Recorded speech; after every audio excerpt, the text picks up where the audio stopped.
Well, hello, America. This is Commander Al Palmer, United States Navy retired.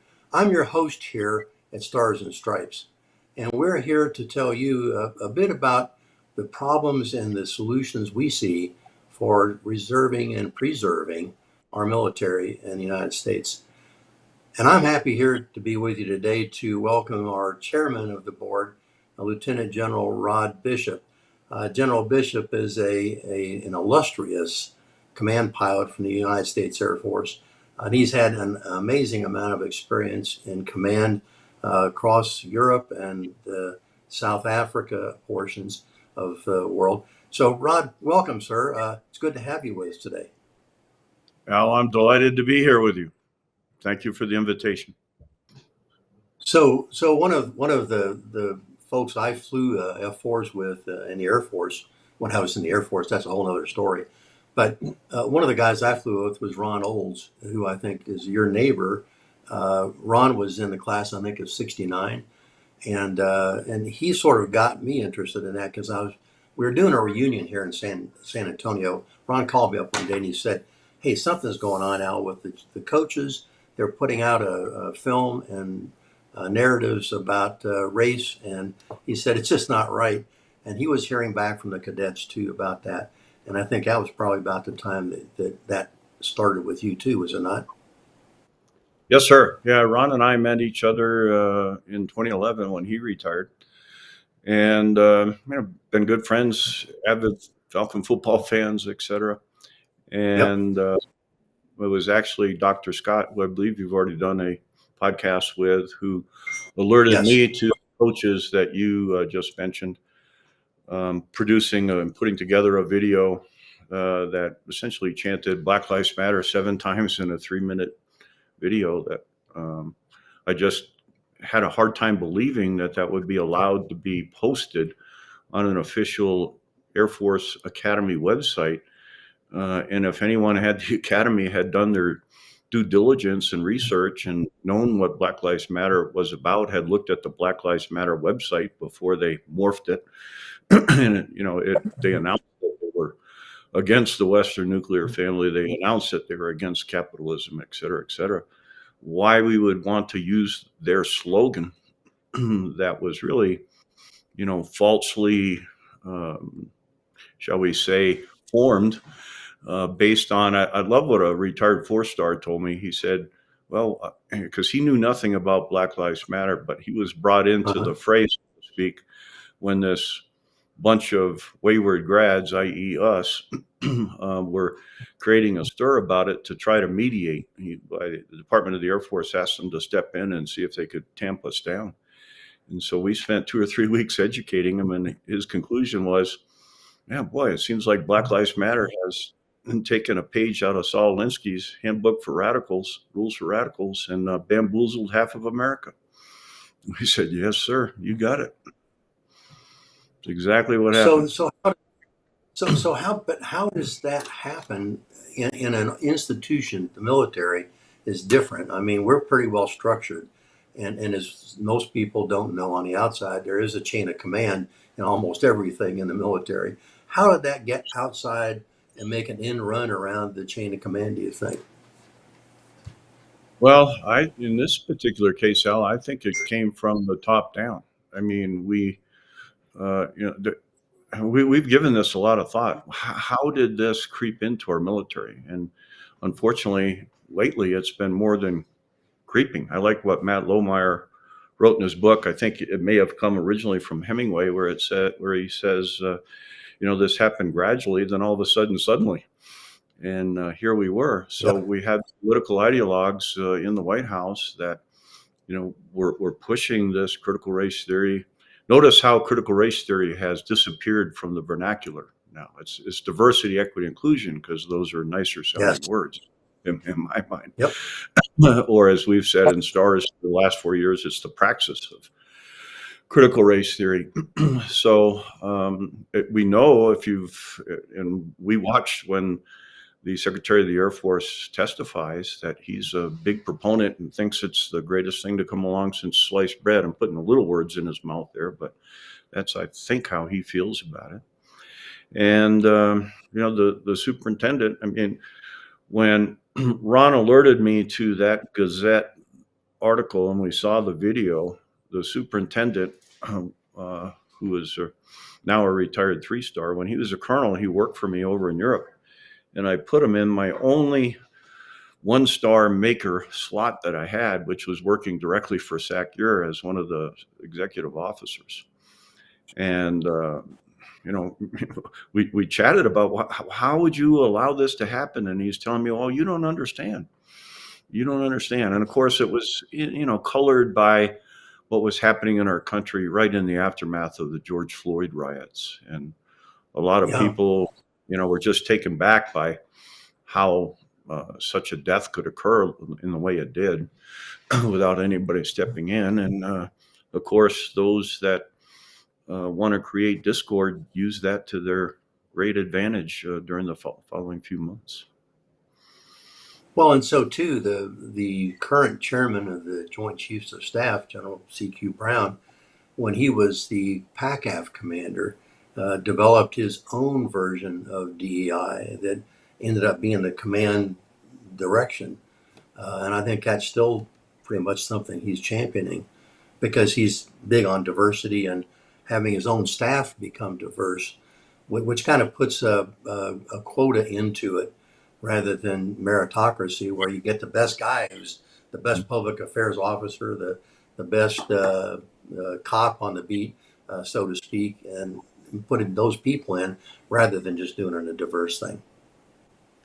Yeah, that's exactly right, Al. I just got off a Zoom, which began with General Mookie Walker, who's a black retired Air Force general officer, telling us about being deposed for the Students for Fairness and Admissions lawsuit against, in his case, Annapolis, although SFFA has lawsuits against both Annapolis and West Point, and what he passed on to us, soon to be the Air Force Academy as well. To put that in context for our viewers, in the aftermath of the SFFA versus Harvard and UNC Supreme Court case, I think as most Americans realize, the Supreme Court declared that discriminating in college admissions is illegal. It's against their Constitution. But they did not address the service academies. And so SFFA now is going to address the service academies. It's amazing to me that DOD, has said that it's a national security imperative when, you look at the numbers, the academies provide a pretty small amount of the leadership, the officer corps that enters in any of the services. Yeah. But they've made that, a line in the sand that they want to stand firm on, that in essence, they're saying we have to discriminate because it's a national security imperative. And if you get real specific on it, what DOD is wanting is the percentage of the officer corps to match the percentage of the enlisted force in each one of the services. And I would hope that the great majority of Americans would, if they understood that, would just step back and say, well, wait a minute. I want the best possible leaders that we can have in our military to lead our men and women into battle. I mean, I don't know if you watched any of the Olympics, but there isn't any picking of race in the Olympics. We pick the best. Exactly. We pick the exactly best right. Sports. So why, in a matter of national security and life and death, would we not want the best? And unfortunately, we have overwhelming evidence that there is, pretty significant discrimination going on.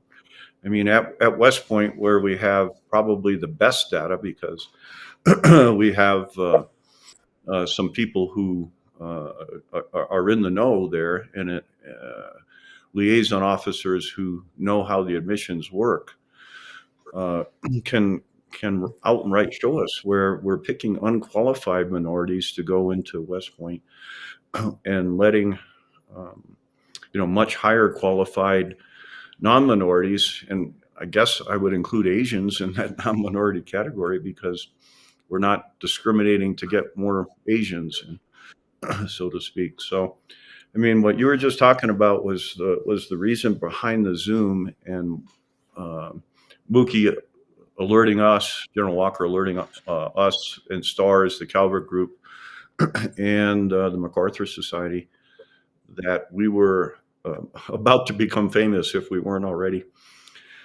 So we'll see how I that. think we probably already are. So Well, there's that begs, great opportunities there, I think. There's but some that great begs the opportunities to question. educate the public. Exactly, and that begs the question. So it's the lead. If it's the leadership that's failing here, why? I mean, they're the people who have been war fighters in their younger years. They're the ones that have been leaders of people, and they've had to deal with these problems before for years. All of a sudden, are they just going along to get along when it gets to the Pentagon? No, I addressed that a year ago, May, and I was contacted by the chief editor at the Washington Examiner, who asked the assistants of STARS to, quote, flood the zone on the negative impact of DEI in the military. And real proud of STARS' response. They published 56 articles, I believe, 56 op-eds over a week. And STARS supporters wrote about half of them. I think it was exactly half. And the one I wrote exactly goes to the question that you just asked me, Al, and that's what's happened to the leadership. And so I get it that military leaders follow the lead of the civilians appointed over us. But, and I think maybe just some went along to get along.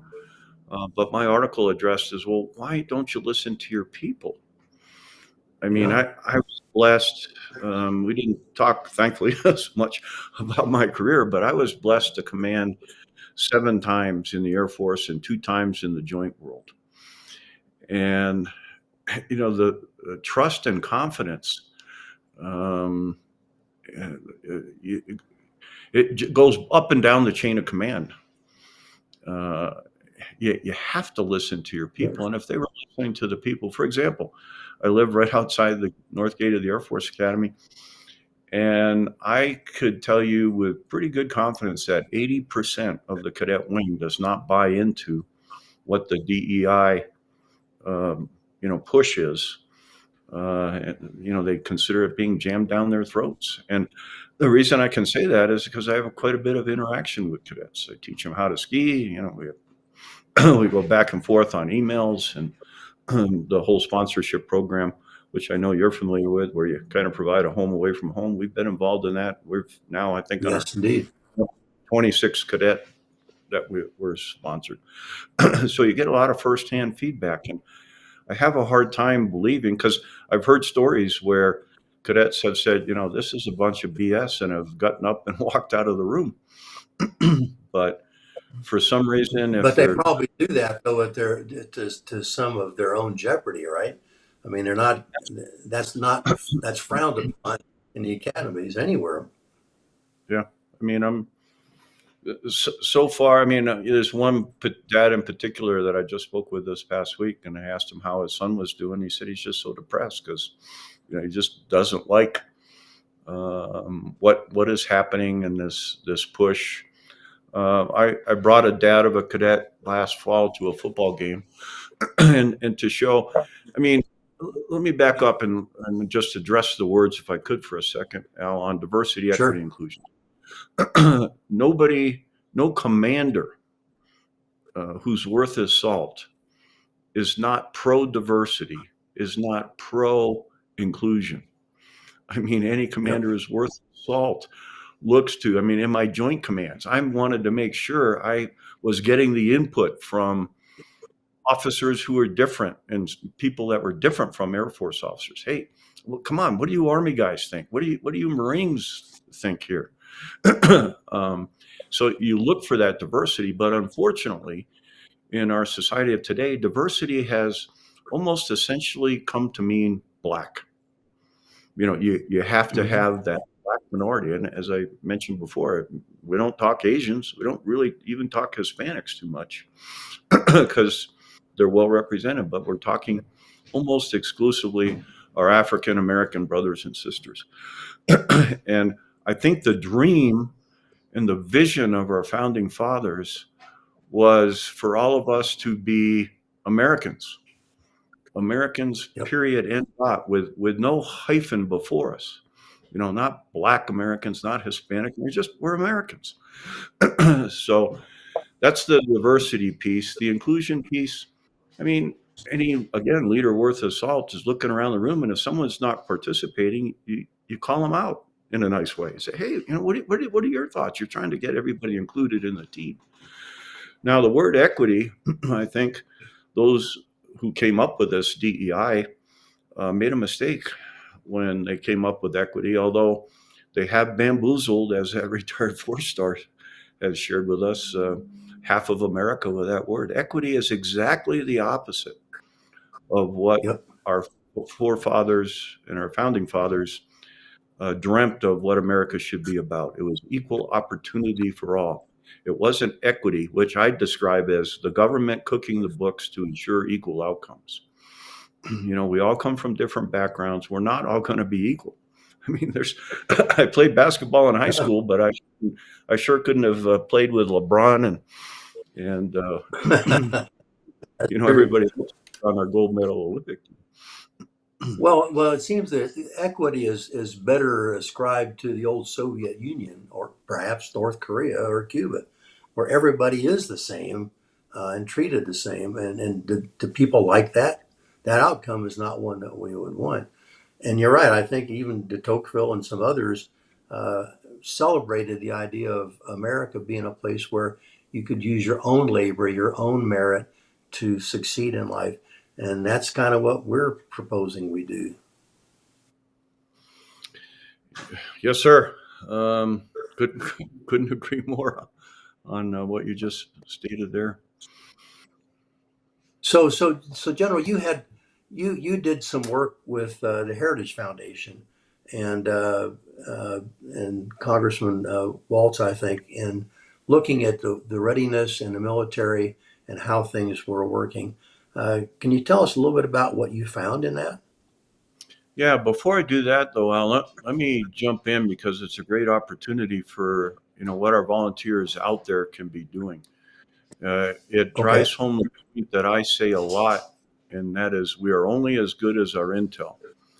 So three years ago, this coming Labor Day, my wife and I sponsored a tailgate party, and I asked Dr. Scott and his wife Mary to help co-host. And we had been silent on the critical race theory DEI front for a few months. We were pretty well immersed in the vaccine mandate issue. But on the DEI front, we just didn't have anything that we could publicize. So I rang a little bell at the tailgate party and I said, I don't usually interrupt this time of camaraderie, but here's the deal. I mean, we're all as good as our intel. If you see anything, can you get it to us so we can, publicize and help educate our fellow Americans on what's happening inside our military? Within a week, one of the cadets that was present sent me I think, fairly infamous slides now because they were all over news media, at least on the conservative channels. Fox made great use of them for about a week of the briefing that was given, the critical race theory training that was given to those cadets that month, which said no more mom and dad. Basically, don't call your parents mom and dad. Call them parents or guardians. And the one that didn't get as much publicity, but is probably more egregious, is don't be color blind, be color conscious. I mean, that is Yeah, that exactly. was a mystery, wasn't it? Yeah. So that got us the attention of Congressman Waltz, and actually had a conversation with him about that time. And he said, "Man, I'm going to make hay with this. This is ridiculous. We're just going the opposite way of what we should be." going in our military to be, welcoming and unified and cohesiveness. And so it wasn't all that long after that I got a call from his staff asking if I would participate in that National Independent Panel on Military and Service Readiness, NIPSMR, I think was the acronym we came up with. But there were a lot of, very, very good people. H.R. McMaster, um, Morgan Ortega, who we see on TV quite a bit, former spokesperson for the State Department. And now to your Yeah. question, what did we come up with?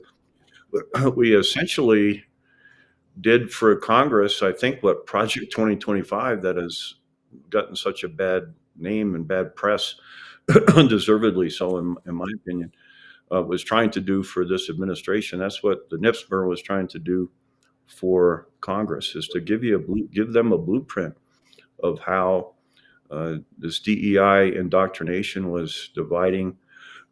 we highlighted retention that really hadn't shown itself yet, but the retention rates are declining. And certainly one of the biggest things that, of course, DOD won't acknowledge is the negative impact that DEI is having on recruitment, and Yes. how that is in the tank. And yeah, I get it. You got the economy, you got COVID, you got all these reasons, but I've heard firsthand from lots and lots of families that have shared with me that, I serve, but I just don't want my son or daughter or my grandkids serving in this environment. And one of the reasons why that's so important is we rely on those families to have children and relatives who will take that service as being so good that they want to join, they want to experience that, and they're happy to even risk their fortunes and lives to do it. I don't see that sense existing in the outside part of our society right now. I think there's too much focus on entitlement, too much digital work of various kinds that take away the reality of what our country has to do to defend itself if we have another conflict. And then it's just like the report they just gave to the Senate on national defense strategy that said we're the least able now to fight a major conflict since World War 45. I'm sorry, since World War II in 1945 that we've ever been. So that's alarming. And do you think that the Well, public understands that?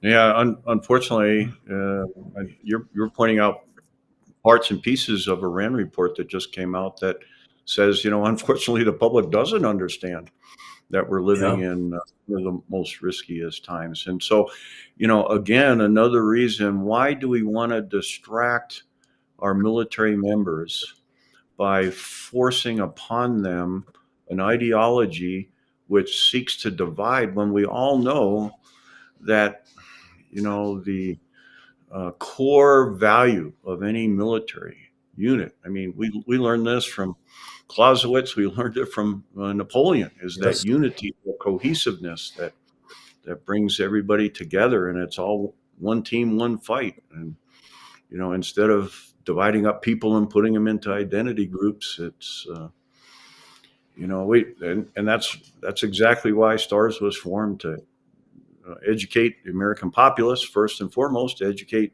members of Congress, to work the issues in the courts like we have, to hopefully turn this thing around. And we're not out there advertising we're going to go to war with China over Taiwan or whatever, but these are dangerous times, and I think people can see that portion, although they're not educated to the extent that they need to be of the threat that we face.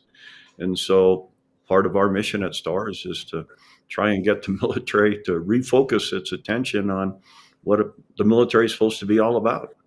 That readiness, that ability to deter, and if deterrence fails, to win the wars. So if the leadership in the five-sided puzzle house was able to put itself together and say, stop this right now, could that happen fairly easily if they had the will to do it? Well, in my mind now, there's two things where we can make a change, and I have to be careful here because we're a 501c3, but certainly a Yep. change in leadership at the top um, that is of a different mindset, that is not pro this. Again, this is where people can use more education. If they understood the Marxist roots of critical race theory, it might Yep. cause more people to, well, wait a minute, why are we indoctrinating our military in something that has Marxist roots? So that's one aspect, and the other aspect that can change things, and hopefully, if they could be combined, I think we could accelerate the change that we needed. But the other aspect, of course, is Congress. I mean, it's in the Constitution that Congress has the on its job jar is oversight of the military, and so they have the power in their hands. Of course, there's a lot of members of Congress who support critical race theory and DEI. But if you can get those two branches of government acting in concert, we could make some progress. The problem is, I believe, is that there's a certain percentage, although not a majority, there's a certain percentage of military members serving who have bought into the ideology and have been indoctrinated. Thankfully, again, as I said a couple of times, it's not a majority, at least based on what cadets who I interface with tell me. So as the rest of the force, though, continues to work every day as they do to be great warriors, great leaders, uh, performance is rewarded and trust is reinforced. That bunch of people, though, still is there, and they're still doing their job every day. Maybe that will catch on if the leadership can get behind that again, because I see that. I mean, from the time I was in both Air Force and Navy flying, you couldn't slack off. If you did, somebody got hurt, somebody died, and those are very unforgiving circumstances. So that pushes people to be pretty good at what they are. And your analogy with the Olympics is absolutely perfect. You don't want somebody on your team who's going to be a slacker in any case. Right. Yeah, I think you have Matt Lohmeyer, our executive vice president, on your list of people to interview. And he speaks Yes. very well along these lines, as well as a father of a cadet who I know both the dad and the cadet very well. His dad is always counseling his son. A lot can happen from the top down, but it's those of you who are serving that also have to stand up and push back. And, unfortunately, that's what I wished had happened at the leadership levels within our services, but it didn't. I mean, if, it's probably for a variety of reasons. People are enamored at getting their next star. People bought into it. Some just went along to get along and didn't want to make waves. But to me, their time for using going along to get along as an excuse is about up, because you can see the Right. detrimental effect that it's having, many of which we've talked about: retention, recruiting, morale. So especially though among the officer ranks, I mean, when we all went through officer training, whether it was at the academy or OCS or ROTC, one of the things that was always drilled into us was integrity and honesty and being a good example for others to follow. And have we sort of had that forgotten by some people, you think? Yeah, there doesn't seem to be as much emphasis on character. Although, at our alma mater, they talk about building the leaders of character. The new superintendent made that one of his three focus areas. Um, but at the same time, we see the honor code uh, being watered down a little bit. So I think there is some of what you have to say. I think you're an old weasel pilot, if I remember correctly, and One of my heroes in the Air Force has been General Fogelman, and I loved when he was the chief Yep. that he instituted integrity first, service before self, and excellence in all that we do. But ask a cadet today if they hear that as much as they hear diversity, equity, inclusion. Yeah, that's it. It's a drift away from the war-fighting ethos of the military, and substituting it. Some of it I think is budgeting, programming, managing, HR. Those other corporate kind of things that have certainly been important in managing the forces, but we can't leave the leadership and the war fighting skills behind. I'm kind of prejudiced in that, I'm afraid, but that's just my sense of it, that we're starting to have some drift there. And boy, those are the guys, especially things like the SEALs, special ops guys, but even just the mechanics on the line taking care of aircraft, as you know, from your great days of being a commander and a leader. You can't have that disappear. When you do, it affects all of the war fighting that goes with it. And No, I worry we're drifting a little bit there all over the place, and maybe it's time to get back to the reality of, look, this is not a country club. You're not bringing your golf clubs and your tennis rackets to the Air Force Academy or the Naval Academy or West Point.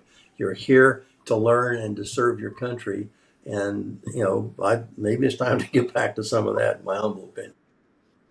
no, absolutely. One of the STARS initiatives that we've got going on now, Al, is we're trying to hopefully have some influence. Although I think at least the Republican transition team will have the sight picture on changing the culture. We have to Yep. recapture the culture of our military and refocus it. Now, the initiative is we're putting together point papers, and we have a board of advisor member who has been asked to be on the Republican transition team, but that, we're an all equal.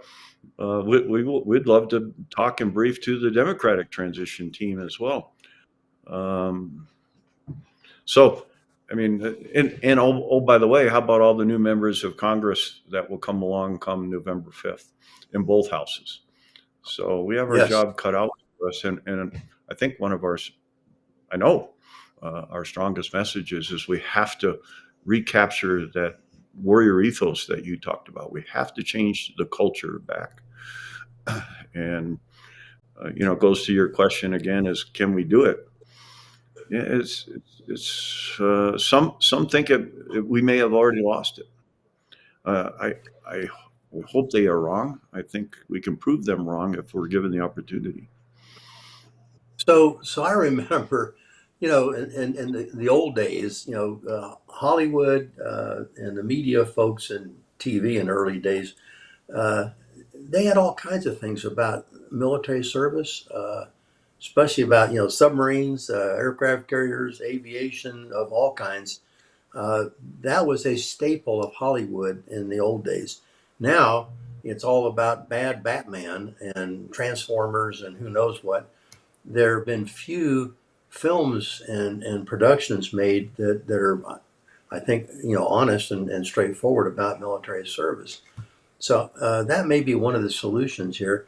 When they made Top Gun, uh, there were young ladies lined up at the gate of Naval Air Station Miramar trying to get in on a Wednesday night to see Tom Cruise, and it boosted retention and recruitment amazingly. And it's occurred to me that we probably ought to be able to do more of that. But that's a big hurdle for that crowd out in Hollywood, I know. Yeah, unfortunately, Hollywood is a part of our society that, I think most of us would say went woke first and maybe the hardest. And like so many elements in our society that have gone down that road, we've lost, as I think you're indicating in what you just expressed, Al. And I'd say it begins, in our grade schools. Yep. I don't believe, from what I've seen and looking at the curricula, I helped four rather conservative people here in Summit County, which is a very left-leaning part of Colorado, run for the school board, and they all lost. And when we're reviewing the curricula of what they're teaching, there's not a lot of civics. There's not a lot of what you and I learned in grade school. That has to have. I mean, look at the polling on patriotic feelings that people have. That has significantly gone down over the years. And instead, I mean, I was out actually campaigning one night, and one people, it was Halloween, and they closed down a main street in the nearby town. And I was asked not once, but like 3 times out of maybe 50 people I spoke with, well, is this candidate pro-transgender? And my answer was, well, I've never specifically spoke to him about transgenders, with the exception of, I know he's a Christian, and as a Christian, he's taught to be welcoming for everybody, but he thinks in terms of what age level is appropriate for kids to be taught about the transgender movement should be best decided by the parents and not the government. And on 2 of those 3 conversations I had, I believe the transgender theory should be taught from kindergarten on. And so you can see how part of our society is going down a road that I guess lends itself to the weakening of our moral culture that we once had. Like to recapture it, and certainly, I mean, one cadet at going to the Air Force Academy sent me an advertisement for free transgender luncheons for the first 50 cadets that show up. So I sent a note to the superintendent and said, how many transgenders do we have at the Air Force Academy? And as best as we could ascertain, there's somewhere between 2 and 4.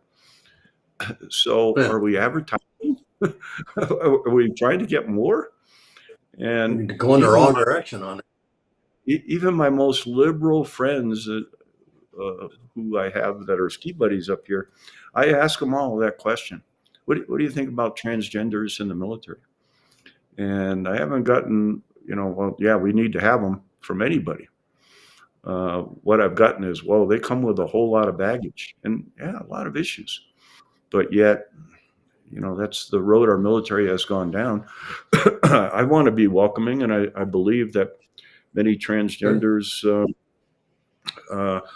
although, if you ask an Air Force doctor or another doctor, they'll tell you they commit suicide at a much higher rate, probably have more mental, challenges, et cetera.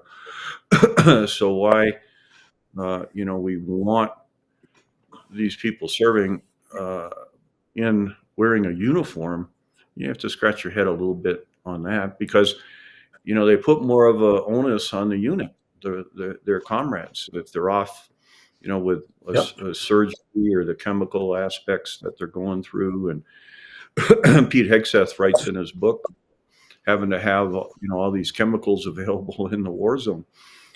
Do we really want to be inclusive to that extent? I mean, why can't they serve our country, as a civil servant in our military? Well, it makes them undeployable as well, which then puts them out of action, and it puts a burden back on the rest of the troops in their unit to have to pick up the slack for them. Exactly. Yep. Yeah, Matt Lomar tells a great story on that one. I don't want to steal his thunder, but he talks about, one of the best officers he had was transgender, but yet that officer put a lot of extra burden on the unit when he or she was off, having an operation here or there.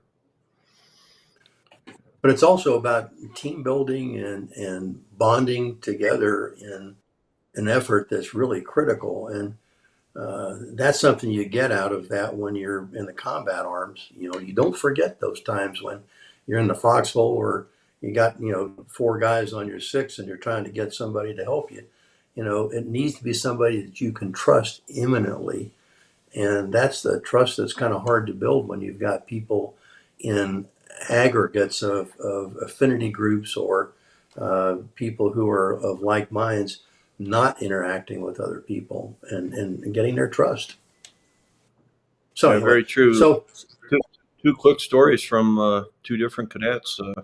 One, I was driving up here from the Air Force Academy, I believe November, December timeframe. I was going to teach him how to ski, and I asked him on the way, so what do you think about transgenders at the academy? I mean, do you know any of them? And he says, no. He said, but I know one thing for sure is I don't want to shower with anyone that's trans. yes, And well, and then another cadet was very upset that he was being forced, potentially forced, to room with one who was transitioning. And he was very religious and said, this is against my religion. So in an effort to be inclusive on one hand, the whole transgender issue, I believe, is excluding a number of Christians who, have told me firsthand that, what somebody does, that's up to them. I just don't want to be forced to accept it, forced to celebrate it, forced to, you name it. so we've been pretty good, I think, General, about identifying a lot of the things that are wrong these days with life in the military. But on the other side of that, there's some really positive things that are still happening. And I know STARS is really good about trying to bring that out as a way to remedy some of the things that need to be helped and all. So I really applaud what you and Colonel Scott are doing to focus the efforts that we're doing on trying to get the message out about it's not all wrong, it's not all terrible, but we got a lot of work to do here. I appreciate you saying that, Al, because we really have spent a number of conversations, Zoom meetings, board meetings. We just don't want to come across to American public as negative. And that's why Yep. we have, I believe Cindy could jump in here and tell us, is it a whole page or whatever? I believe it's a whole page last time I looked at it. And what STAR stands for. This is what we're for, the values Yep. and vision of our founding fathers. And, these were all great concepps. I mean, unbeknown to man beforehand, that all men are created equal, and that Yes. our rights come from our Creator, and that it's we the people, the governed, uh, uh, who say yay or nay. So those are all great values, and we seem to be, as you indicated in some of your comments, going down a road that is taking us away from some of those core values that we once held dear as Americans. And I just, in my own life, I look back to the 50s and 60s, and even the 70s, with the exception of the civil rights riots in the 60s. It was a much simpler world. I think it was, in many ways, a happier world that we lived in here in America.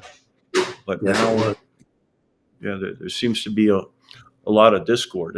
And I thought, I mean, one of the greatest senses of just accomplishment that I would have, like at commanders' calls, when you command big units, the commanders' calls are in hangars. And you'd look out and just see the face of America, across all those rows. I mean, black, white, Asian, Hispanic. And I said, man, what a great country. And I'm glad we had those. Uh, I'm not glad that it took us, 200 years or 100 years plus after the Civil War to get where we were, but I thought we were there. Yep, And we were. it's making pretty darn good progress. And, then we had this ideological invasion, so to speak, that's kind of torn some of that down. I remember because I grew up in a military family, and when my dad was stationed overseas in Europe in USAF right after the war, um, I went to school with all kinds of kids. There were black, white, Hispanic, Asian, even European kids, because some of their fathers were serving there at the time. We all went and we had dances together. We had sports. We did everything together, lived together. There was no discord at all, none at that time. And it's because we all were there for the same reason. I'd love to get back to that. Yeah.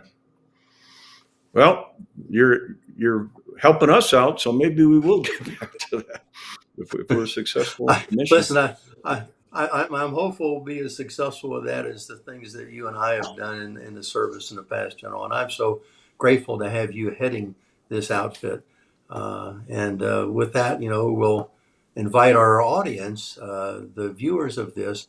If you want to help out, you can go to stars.us, find a way that you can volunteer to help, and also catch up on what we're doing and stay current with it, because this is not going away. This is going to be an issue that's going to be around for a while. No matter what the outcomes of elections or anything else are, my view is we're still going to have a lot of work to do with this going forward. And I'm happy to be a part of it, General, and I'm pleased to have you here. And thanks for our audience for watching and listening. And with that, thanks, Al, for having me. Pleasure. We're out of here, and we'll go back into the nuclear hardened bunker, General. Sounds like a plan. Thanks, Al. You got it.